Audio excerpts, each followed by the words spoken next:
Hey everyone, it's Carissa Wiley here for ellenhudson.com. Thanks for joining me today. Today I am kicking off a brand new series called Carissa on Color. I am going to take you through various colors throughout the year and show you some of my favorite crafty products within that color family. And today we are going to think pink.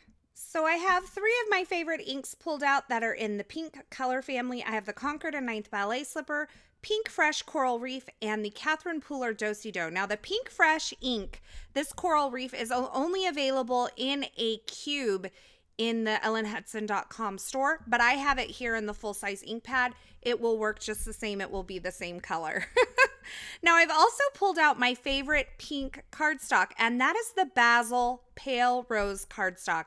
It is like the perfect blush. I absolutely love it, and I will be using that in my project today. But first, I want to go through these inks with you. Now, I'm starting out with the Concord and 9th Ballet Slipper. This is a beautiful blush pink ink. It is not too purple. Sometimes the lighter pinks have a little bit too much purple in them, or they pull a little purple for me. This one is not that way, and I absolutely love it. Now, you'll notice that the Ballet Slipper ink and the Do-Si-Do ink, those are foam ink pads from Concord and 9th and Catherine Pooler. This Pink Fresh Studio ink pad is a felt ink pad. It is more towards what we're used to in the industry, although the foam ink pads are becoming more of a norm as well. And you're going to notice that some of these inks don't stamp the same color that they end up. And that Pink Fresh ink is one of those that's going to absorb into the paper and dry back a little bit. I have my swatches above there so you can see the final colors that these kind of dry back to. And then finally, there's this Do-Si-Do ink. It is one of the newest inks from Catherine Pooler's line, and I absolutely love it. It's actually a part of my planner color scheme this year. So all of these inks are great pinks. They each have a little bit different tone. I have a really soft blush here, a kind of true pink in the middle, and then that corally pink. Now, the Catherine Pooler inks are water reactive, and they work really well with water. So if you're wanting to do some watercolor effects, then you may want to lean towards those types of inks. The Concord and 9th and the Pink Fresh, while I've been able to do watercolor kind of things with them in the past, they're not as watercolor friendly. So just keep that in mind. So I went ahead and matched these inks here with some Copic markers as well. I just scribbled them out so you could see them below. And I will tell you that this ballet slipper was really hard to match for me with Copic markers. I ended up with an R000 and an R20 to create this light pink. Here for the Pink Fresh Studio Coral Reef, I used the RV21 and the RV23. And then finally, for the Do-Si-Do ink, I used R22 and R24 in those Copic markers. So there are some of my favorite pink inks. And then I thought it would be really fun to show you a color palette using a couple of these pinks and some other colors mixed in. Now, I have to tell you, this is one of my favorite color palettes right now, and it didn't photograph as well as I wanted it to. It's showing up a little truer on this video than it did in my photographs, but I have the Ballet Slipper, the Do-Si-Do, and then I have Catherine Pooler Sauna, Catherine Pooler Lemongrass, Catherine Pooler Deck the Halls, and finally Catherine Pooler Meant to Be. It is a gorgeous color palette, and I will have all of these products linked below. So now it is time to make a project using some of these pink inks, and I am going back to an oldie but goodie Essentials by Ellen stamp set, and this is the Wasabi stamp set. I thought it would be really fun to combine a couple of these pink colors for the sushi in this set and create a Valentine's Day card for my love. And also, I did end up creating two cards with the stamped images that I stamped and die cut today, and I created a happy birthday card also for my friend Julie Ebersole, whose birthday is coming up. So one of my goals this year is to get cards in the mail more often because I'm horrible about that. And so I'm starting out in January. I already missed my brother's birthday, but it is my goal to get a card in the mail for Miss Julie, who designed this stamp set, by the way. So I'm going in, I started with the outline images of this Wasabi stamp set. I stamped them in the Gina K Obsidian Amalgam ink. And now I am taking the inner parts and I'm stamping them to quickly color in these images. I love these kind of two-step stampin' sets where you kind of have these solid parts that fill in these images. So you don't have to do Copic coloring, but you do have the outline there. So if you wanted to do Copic coloring instead of using the solid images to stamp these in, you could do that. Now, I started out by stamping I believe that is salmon. I don't know the proper term in sushi terms. I like to eat it. I don't really know what it all is. But I started by stamping that base layer in the ballet slipper. And now I am using a tonic blending sponge to add a little bit of that do-si-do onto the end of that piece. And I did the same thing with the little filler image for the shrimp that's on top of that other little sushi. Is it a roll?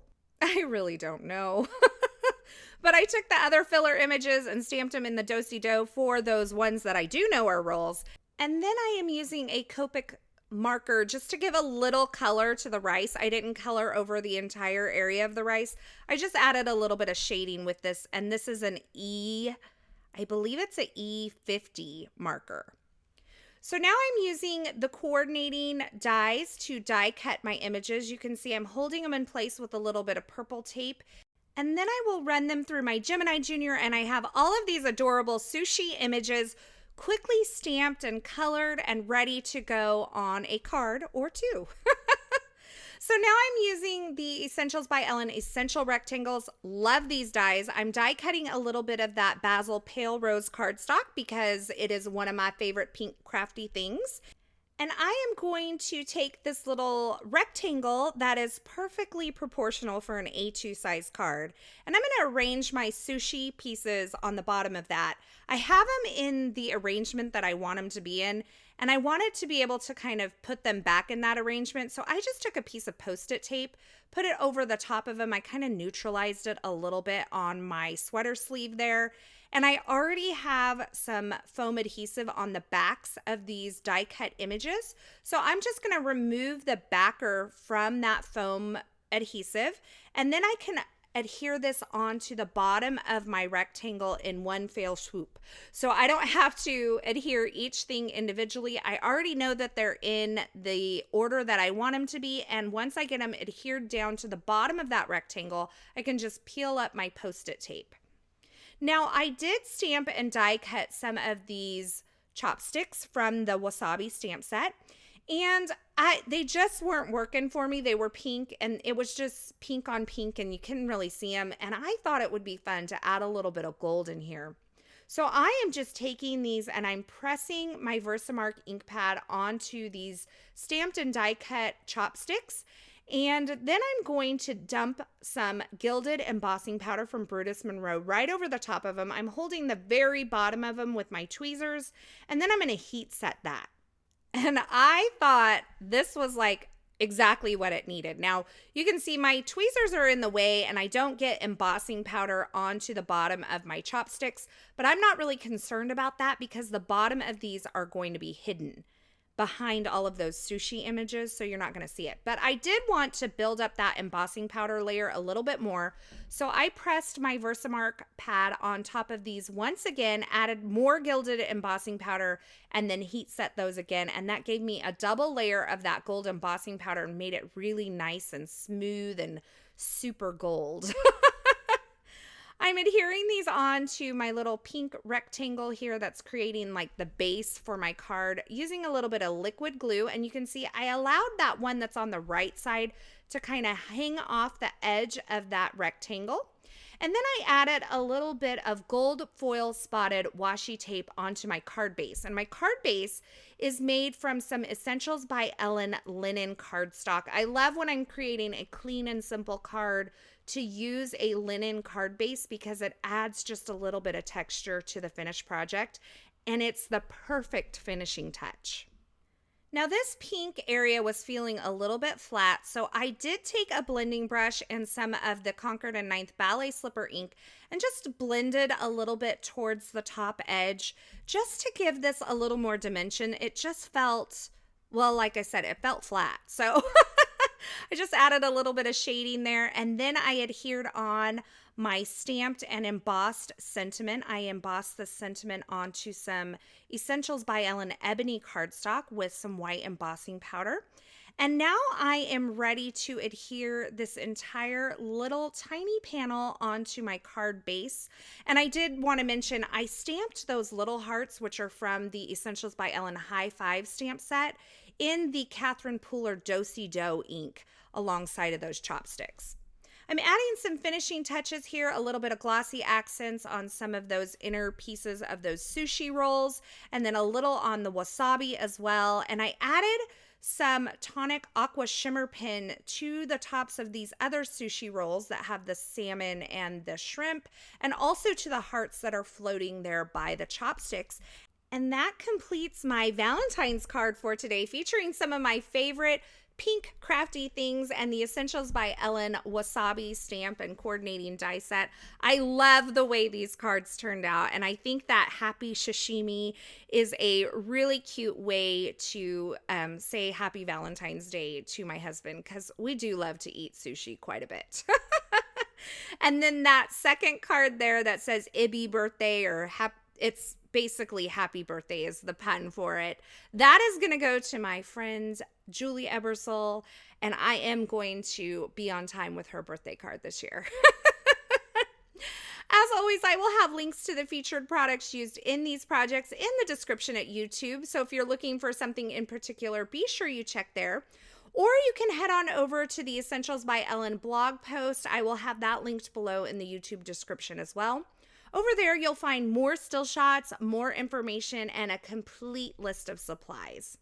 As always, thank you so much for stopping by, spending time with me today, and for watching. I really hope you enjoyed this video and these projects.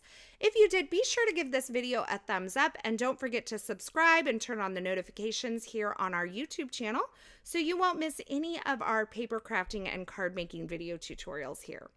Once again, thanks for watching, and until next time, I hope you have a fabulous day.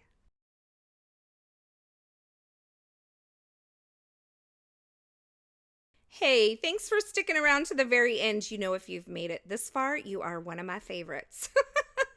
If you want to subscribe to our channel, go ahead and click the button on the left side of the screen. And here's a couple more video tutorials I thought you might enjoy.